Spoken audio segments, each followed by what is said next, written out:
savez que les aînés, les personnes âgées, traversent des périodes un peu difficiles. Vous avez vécu avec les aînés la période de la pandémie. Et vous savez, dans notre société aussi, il se passe tant de choses qui concernent directement les aînés qui gèrent plus de la moitié des ménages.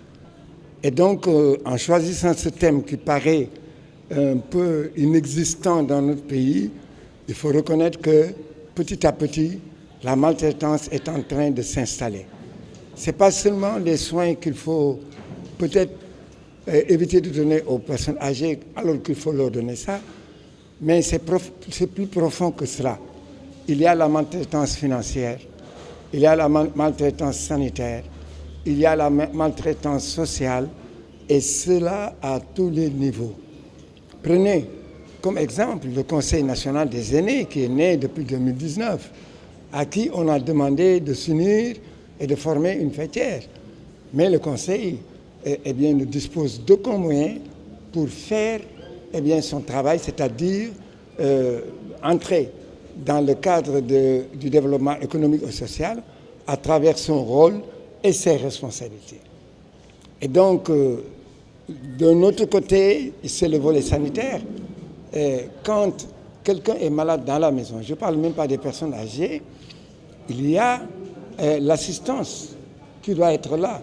Si la famille ne comprend pas comment est-ce qu'il faut faire avec, ça risque quand même de dégénérer et d'être encore plus grave. Vous l'avez vu, le docteur là qui est à côté de moi vous a effectivement expliqué qu'il y a des conditions dans lesquelles on met le patient ou le client, mais quand on l'installe dans certaines conditions, on hâte le processus de son départ de ce bas monde. Alors, il y a tant de choses à faire, il y a de grands chantiers, et nous avons espoir que les familles vont suivre.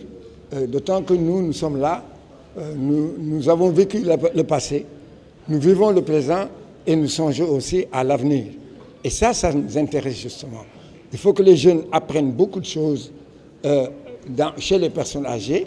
Il faut que les familles soient informées de ce qu'il faut faire avec, même sur le plan nutritionnel. On ne comprend pas qu'en faisant un tchèbdine bien wesseng, comme on le dit chez nous, ce n'est pas bon, et ce n'est pas recommandé pour les personnes âgées, entre autres.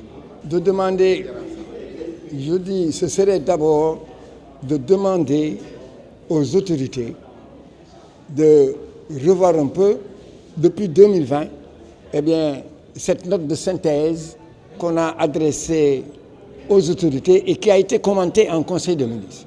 Dans cette note de synthèse, il y a tout. Tout ce qu'on nous a demandé de faire sur les concertations nationales, sur le rôle et la place des aînés, mais c'est fait. Il ne reste que des décisions à prendre.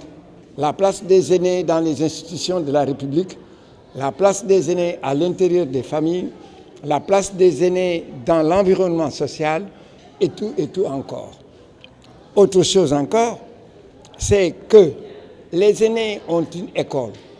L'école des aînés permet de mettre en place un dispositif pouvant remplacer un peu sous l'arbre à parables.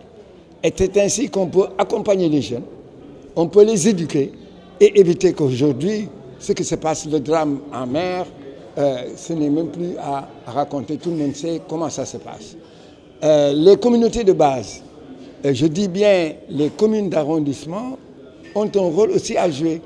Parce que le ministre chargé des collectivités territoriales avait initié une note début 2021 pour qu'on laisse des lignes budgétaires pour les aînés, les projets des aînés, et intégrer ce projet qui est social, éducatif et donc sanitaire, financer leurs projets, les intégrer dans ce qu'ils appellent le conseil consultatif.